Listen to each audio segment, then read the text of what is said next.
Hi hello എല്ലാവർക്കും മറ്റൊരു വീഡിയോയിലേക്ക് സ്വാഗതം. നമ്മളിന്ന് നോക്കാൻ പോകുന്നത് 8ാം ക്ലാസ്സിലെ ഫിസിക്സിലെ ഒരു ചാപ്റ്ററാണ്. ചാപ്റ്ററിൻ്റെ പേര് അളവുകളും യൂണിറ്റുകളും. അപ്പോൾ നമുക്ക് വീഡിയോയിലേക്ക് കടക്കാം. അളവുകളെ അടിസ്ഥാനപരമായി രണ്ടായിട്ട് തിരിച്ചിട്ടുണ്ട്. അടിസ്ഥാന യൂണിറ്റ് എന്നും അതുപോലെ തന്നെ വ്യുൽപ്പന്ന യൂണിറ്റ് എന്നും. ഇനി ഈ അടിസ്ഥാന യൂണിറ്റിൻ്റെ ഇംഗ്ലീഷ് എന്തുവാണ്? Fundamental units. വ്യുൽപ്പന്ന യൂണിറ്റ് എന്ന് പറഞ്ഞിരുന്നാൽ ഡിറൈവ്ഡ് യൂണിറ്റ്സ്. അപ്പോൾ അളവുകളെ അടിസ്ഥാനപരമായി രണ്ടായിട്ട് തിരിച്ചിട്ടുണ്ട്. അടിസ്ഥാന യൂണിറ്റ് എന്നും വ്യുൽപ്പന്ന യൂണിറ്റ് എന്നും. ഓക്കെ, നമുക്ക് ഈ അടിസ്ഥാന യൂണിറ്റിൻ്റെ ഡെഫിനിഷൻ എന്താണെന്ന് നോക്കാം. അതായത് അവ പരസ്പരം ബന്ധം ഇല്ലാതെ നിലനിൽക്കുന്നവയും മറ്റു അളവുകൾ ഉപയോഗിച്ച് പ്രസ്താവിക്കാൻ കഴിയാത്തവയുമാണ്. ഈ ഡെഫിനിഷൻ ഇതുപോലെ കാണാതെ പഠിക്കേണ്ട കാര്യമൊന്നുമില്ല, പക്ഷേ അതിൻ്റെ കോൺസെപ്റ്റ് മനസ്സിലാക്കണം. പരസ്പര ബന്ധമില്ലാതെ അവയ്ക്ക് നിലനിൽക്കാൻ കഴിയും, മറ്റ് അളവുകൾ ഉപയോഗിച്ച് പ്രസ്താവിക്കാൻ കഴിയില്ല. ഇനി ഈ അടിസ്ഥാനപരമായ ഈ യൂണിറ്റിനെ നമുക്ക് 3 രീതിയിൽ പ്രസ്താവിക്കാം. ഒന്നാമത്തത് CGS. അപ്പോൾ ഇനി അതിൽ ഓരോന്നും എന്താണെന്ന് നോക്കണം. CGSലെ C എന്ന് പറയുന്നത് സെൻറ്റിമീറ്റർ ആണ്, G എന്ന് പറയുന്നത് ഗ്രാം ആണ്, S എന്ന് പറയുന്നത് സെക്കൻഡ് ആണ്. രണ്ടാമത്തെ സിസ്റ്റമാണ് MKS, മീറ്റർ കിലോഗ്രാം സെക്കൻഡ്. അടുത്തത് FPS, ഫുട്ട് പൗണ്ട് സെക്കൻഡ്. അപ്പോൾ ഇനി നമ്മൾ നോക്കേണ്ടത് ഈ CGSും MKSും ഈ രണ്ട് സിസ്റ്റവും ഇൻട്രൊഡ്യൂസ് ചെയ്ത അല്ലെങ്കിൽ ആവിഷ്കരിച്ച രാജ്യം എന്ന് പറയുന്നത് ഫ്രാൻസ് ആണ്. ഫ്രാൻസിൻ്റെ ഒരു രീതിയാണ്, ഫ്രാൻസിൽ നിന്ന് ആവിഷ്കരിക്കപ്പെട്ട ഒരു രീതിയാണ് ഈ CGSും MKSും. FPS ആണെങ്കിൽ ബ്രിട്ടൻ ആണ്. ഓക്കെ, അപ്പോൾ ഇനി നമ്മളോട് ഇങ്ങനെ എടുത്തു ചോദിക്കുകയാണ്, ഈ താഴെ പറയുന്നവയിൽ ഏതാണ് ഗോസിയൻ സിസ്റ്റം എന്നറിയപ്പെടുന്നത്? അപ്പോൾ അവിടെ മനസ്സിലാക്കണം, ഗോസിയൻ സിസ്റ്റം എന്നറിയപ്പെടുന്നത് CGS ആണ്. അതെങ്ങനെ ഓർത്തു വയ്ക്കാം? CGSലെ G കണ്ടായിരുന്നോ? അന്നേരം ആ G ആ ഗോസിയനിലും ഉണ്ടല്ലോ G. അപ്പോൾ അങ്ങനെ അങ്ങ് ഓർത്തു വെച്ചിരുന്നാൽ മതിയാവും. Gaussian system CGS. ഇനി ഇതിൽ ഫ്രഞ്ച് സിസ്റ്റം ഏതാണെന്ന് ചോദിച്ചിരുന്നാൽ അത് MKS ആണ്. ബ്രിട്ടീഷ് സിസ്റ്റം എന്ന് ചോദിച്ചിരുന്നാൽ അത് FPS ആണ്. പിന്നെ ആ P എന്ന് പറഞ്ഞാൽ പൗണ്ട്, അത് നിങ്ങൾ അറിയാമായിരിക്കുമല്ലോ എല്ലാവർക്കും. പൗണ്ട് എന്ന് പറയുന്ന ആ ഒരു വെയ്റ്റിനെ കുറിച്ച് നമ്മൾ സൂചിപ്പിക്കുന്ന ബ്രിട്ടീഷ് സിസ്റ്റത്തിലല്ലേ, അപ്പോൾ അത് മാറിപ്പോവില്ല. ബ്രിട്ടീഷ് സിസ്റ്റത്തിലാണ് FPS എന്ന് പറയുന്നത്. ഓക്കെ, അപ്പോൾ ഒന്നുകൂടെ നോക്കാം. പരസ്പര ബന്ധമില്ലാതെ നിലനിൽക്കാൻ കഴിയുന്നവയും മറ്റളവുകൾ ഉപയോഗിച്ച് പ്രസ്താവിക്കാൻ കഴിയാത്തവയുമാണ് ഫണ്ടമെൻ്റൽ യൂണിറ്റ്സ്. 3 രീതിയിൽ പ്രസ്താവിക്കുന്നു: CGS, MKS, FPS. ഈ CGSും MKSും ഫ്രാൻസിൻ്റെ സംഭാവനയാണ്, എന്നാൽ FPS ബ്രിട്ടൻ്റെ സംഭാവനയാണ്. അടുത്തത് ഗോസിയൻ സിസ്റ്റം എന്നറിയപ്പെടുന്നത് എന്താണ്? CGS ആണ്. ഫ്രഞ്ച് സിസ്റ്റം എന്നറിയപ്പെടുന്നത് എന്താണ്? MKS ആണ്. ബ്രിട്ടീഷ് സിസ്റ്റം എന്നറിയപ്പെടുന്നത് FPSും ആണ്. ക്ലിയർ ആയി കാണുമെന്ന് വിചാരിക്കുന്നു. ഓക്കെ, അപ്പോൾ നമുക്കിനി അടുത്തത് നോക്കാം. അതായത് പല നാട്ടിലും പല രീതിയിലുള്ള ഇങ്ങനെ വെയ്റ്റിൻ്റെ കാര്യമായിരുന്നാലും അല്ലെങ്കിൽ വേറൊരു അളവിനെ സംബന്ധിച്ചിട്ട് ഓരോ വാക്കുകളാണ് പറയുന്നത്. അപ്പോൾ അങ്ങനെ വരുന്ന ഒരു ബുദ്ധിമുട്ട് മനസ്സിലാക്കിക്കൊണ്ട് എന്ത് ചെയ്തു?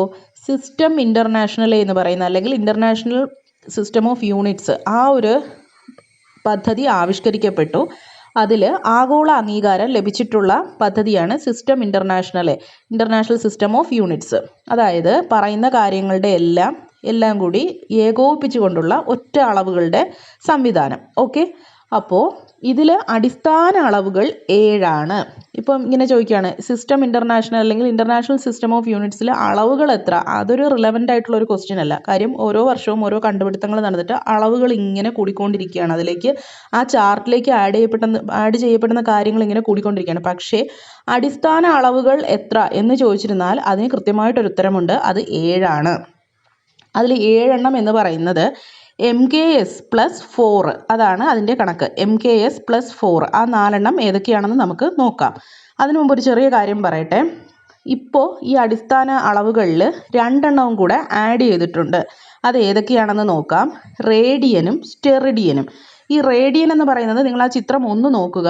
അതായത് നമ്മളൊരു പേപ്പറിൽ വെറുതെ ഇങ്ങനെ ഒരു ആംഗിൾ ഇങ്ങനെ വരയ്ക്കുകയാണെങ്കിൽ ആ തീറ്റ കണ്ടോ? ആ ഒരു സിമ്പിൾ കണ്ടോ? തീറ്റ എന്നാണ് അതിന് പറയുന്നത്. റേഡിയൻ എന്ന് എഴുതിയിരിക്കുന്നത് ആ ആംഗിളിനെ സൂചിപ്പിക്കുന്ന ആ ഒരു കോണില്ലേ, അതിനെ വിളിക്കുന്ന പേരാണ് റേഡിയൻ. അത് 2D ആണ്. 2 ഡയമെൻഷനിൽ ഒരു കോണളവ് സൂചിപ്പിക്കുന്നത് റേഡിയനിലാണ്. ഇനി അടുത്ത് നിങ്ങൾ ചിത്രം 2 നോക്കൂ. അതിൽ ഒരു എന്താണ് ഇപ്പോൾ അതിൻ്റെ ഒരു ഷേപ്പ് എന്ന് പറയുന്നത് ഒരു ഐസ്ക്രീം കോൺ കപ്പില്ലേ കോണില്ലേ അതിൻ്റെ ഒരു ഷേപ്പാണ്. അപ്പോൾ ആ കോൺ എന്ന് പറയുന്നത് 3 ഡയമെൻഷനാണ്. അതിനകത്തുള്ള ആ ഒരു കോൺ അടയാളപ്പെടുത്താൻ ഉപയോഗിക്കുന്ന യൂണിറ്റാണ് സ്റ്റെറിഡിയൻ എന്ന് പറയുന്നത്.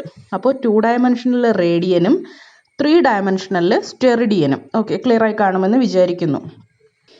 ഓക്കെ, നമുക്കിനി SI യൂണിറ്റിൽ പറഞ്ഞിരിക്കുന്ന 7 അളവുകൾ എന്തൊക്കെയാണെന്ന് നോക്കാം. നേരത്തെ പറഞ്ഞു MKS +4 ആണ് SI യൂണിറ്റായിട്ട് എടുത്തിരിക്കുന്നതെന്ന് പറഞ്ഞിട്ടുണ്ട്. അപ്പോൾ ആ MKS ഏതൊക്കെയാണെന്ന് നോക്കാം. നീളം, മാസ്, സമയം, മീറ്റർ, കിലോഗ്രാം, സെക്കൻഡ്. അപ്പോൾ നമ്മൾ നേരത്തെ പഠിച്ച MKS സിസ്റ്റത്തിൽ അതേ അളവിനെ തന്നെ ഇങ്ങോട്ട് കോപ്പി ചെയ്തിരിക്കുകയാണ്. ബാക്കി 4 ഏതാണെന്ന് നോക്കാം. വൈദ്യുത പ്രവാഹ തീവ്രത ആംപിയർ, അത് ഡിനോട്ട് ചെയ്യുന്ന ഇതിൻ്റെ സിമ്പൽ എന്ന് പറയുന്നത് ക്യാപിറ്റൽ A ആണ്. ബിക്കോസ് അതൊരു സയൻറ്റിസ്റ്റിൻ്റെ പേരിൽ വരുന്നത് ആയതുകൊണ്ടാണ് അവിടെ പ്രതീകം A ക്യാപിറ്റലായിട്ട് എഴുതിയിട്ടുള്ളത്. അടുത്തത് താപനില. താപനിലയുടെ SI യൂണിറ്റാണ് കെൽവിൻ. അതിൻ്റെ സിമ്പൽ എന്ന് പറയുന്നത് ക്യാപിറ്റൽ K ആണ്. ബിക്കോസ് അത് സയൻറ്റിസ്റ്റിൻ്റെ പേരാണ്. പദാർത്ഥത്തിൻ്റെ അളവ് മോൾ, MOLE ആണ്. എന്നാൽ പ്രതീകമായിട്ട് വരുമ്പോൾ MOL മാത്രമേ എഴുതുകയുള്ളൂ. പ്രകാശ തീവ്രത Candela, CD, small letter C and small letter D. അത് സയൻറ്റിസ്റ്റിൻ്റെ പേരൊന്നും അല്ല, അതുകൊണ്ട് അത് സ്മോൾ ലെറ്ററിലാണ് ഉള്ളത്. ഓക്കെ, അടുത്ത് നമുക്ക് എന്താണ് വ്യുൽപ്പന്ന യൂണിറ്റ് എന്ന് നോക്കാം. അതായത് അടിസ്ഥാന യൂണിറ്റുകൾ ഉപയോഗിച്ച് മാത്രമേ ഇവയെ പറയാൻ കഴിയുകയുള്ളൂ. അത് ഡെഫിനിഷൻ കാണാതെ പഠിക്കേണ്ട, നമുക്കതൊരു എക്സാമ്പിളിലൂടെ പഠിക്കാം. അവിടെ വരച്ചിരിക്കുന്നത് ഒരു സ്ക്വയറാണ്. അതിൻ്റെ എല്ലാ സൈഡും 5 മീറ്റർ വീതമാണ്. അപ്പോൾ അതിൻ്റെ വിസ്തീർണം എന്ന് പറയുന്നത് A² ആണ്. 5 × 5 25. ആ യൂണിറ്റ് ശ്രദ്ധിച്ചേ, 5 മീറ്റർ × 5 മീറ്റർ ആണ്. അപ്പോൾ 25 മീറ്റർ സ്ക്വയർ. ആ മീറ്റർ എന്ന് പറയുന്നത് ബേസിക് അളവിൽ വരുന്നതല്ലേ. അപ്പോൾ ഇനി ഈ ഡെഫിനിഷൻ ഒന്ന് സ്വയം പറയാൻ ശ്രമിച്ചു നോക്കിയേ. അടിസ്ഥാന യൂണിറ്റുകൾ ഉപയോഗിച്ച് മാത്രമേ നമുക്ക് ഡിറൈവ്ഡ് യൂണിറ്റ്സിനെ പ്രസ്താവിക്കാൻ കഴിയുകയുള്ളൂ. അതുകൊണ്ടാണ് അതിനെ വ്യുൽപ്പന്ന യൂണിറ്റ് എന്ന് പറയുന്നത്. ഒറ്റയ്ക്ക് അവയ്ക്ക് നിലനിൽപ്പില്ല. ക്ലിയർ ആയി കാണുമെന്ന് വിചാരിക്കുന്നു. ഓക്കെ, പിന്നെ അവിടെ മനസ്സിലാക്കേണ്ട ഒരു കാര്യം, ഈ അടിസ്ഥാന അളവുകളെ പരസ്പരം ഗുണിച്ചിട്ടാവാം, അല്ലെങ്കിൽ ഹരിച്ചിട്ടാവാം, അല്ലെങ്കിൽ 2 ടൈംസ് എടുത്തിട്ടാവാം, 5 ടൈംസ് എടുത്തിട്ടാവാം, 3 ടൈംസ് എടുത്തിട്ടാവാം. എന്ത് തന്നെ ആയിരുന്നാലും ഈ വ്യുൽപ്പന്ന യൂണിറ്റ് ഉണ്ടാക്കണമെങ്കിൽ ബേസിക് അളവിനെ എന്തെങ്കിലുമൊക്കെ കാൽക്കുലേഷൻസ് ചെയ്തിട്ടേ പറ്റുകയുള്ളൂ. അതുകൊണ്ടാണ് ഇവയെ വ്യുൽപ്പന്ന യൂണിറ്റ് അല്ലെങ്കിൽ ഡിറൈവ്ഡ് യൂണിറ്റ്സ് എന്ന് വിളിക്കുന്നത്. ക്ലിയർ ആയല്ലോ? ഓക്കെ, ഇനി നമ്മൾ ചില ഇമേജൊക്കെ കണ്ടിട്ടുണ്ടാവും. ചാവ് കടലിൽ ഇങ്ങനെ ചില ആൾക്കാരിങ്ങനെ അതിലിങ്ങനെ പൊങ്ങിക്കിടന്നിട്ട് പേപ്പർ വായിക്കുന്നതും അല്ലെങ്കിൽ പാട്ട് കേൾക്കുന്നതൊക്കെ ആയിട്ട്. അപ്പോൾ എന്തുകൊണ്ടാണ് ചാവ് കടലിൽ ഇങ്ങനെ ആരും മുങ്ങിപ്പോകാത്തത് എന്ന് ചോദിച്ചിരുന്നാൽ ഉപ്പ് ജലത്തിൻ്റെ സാന്ദ്രത വളരെ കൂടുതലാണ് ചാവ് കടലിൽ. ഓക്കെ, നമുക്ക് അടുത്ത ഭാഗത്തേക്ക് പോവാം.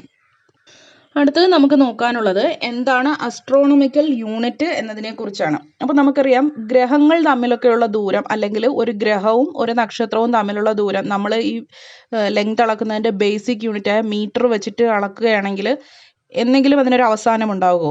ഇല്ല. അപ്പോൾ അതിനൊക്കെ വേണ്ടിയിട്ട് കണ്ടുപിടിച്ച് വെച്ചിരിക്കുന്ന യൂണിറ്റാണ് അസ്ട്രോണമിക്കൽ യൂണിറ്റ്. അതിൻ്റെ മലയാളമാണ് സമദൂരം.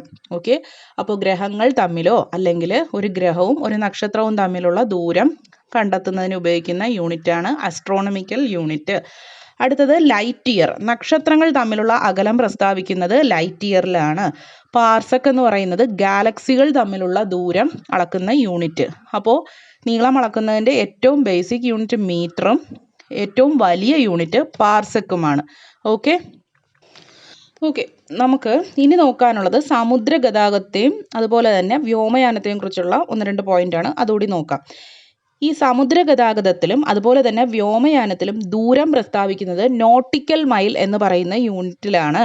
ഒരു നോട്ടിക്കൽ മൈൽ എന്ന് പറയുന്നത് 1.852 കിലോമീറ്റർ ആണ്. ഈ അളവൊന്ന് മനസ്സിൽ വെച്ചേക്കുക. 1.852 കിലോമീറ്റേഴ്സ് ആണ് ഒരു നോട്ടിക്കൽ മൈൽ എന്ന് പറയുന്നത്.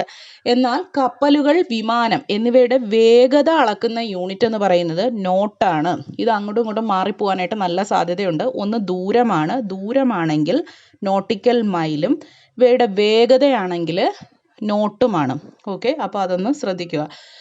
അപ്പോൾ ഈ വീഡിയോ ഇവിടെ അവസാനിക്കുന്നു. നിങ്ങൾക്ക് ഉപകാരപ്രദമായെങ്കിൽ സബ്സ്ക്രൈബ് ചെയ്യുക, ഷെയർ ചെയ്യുക, ലൈക്ക് ചെയ്യുക, കമൻറ്റ് ചെയ്യുക. ഓക്കെ, മറ്റൊരു വീഡിയോയുമായി കാണുന്നവരേക്കും താങ്ക് യു.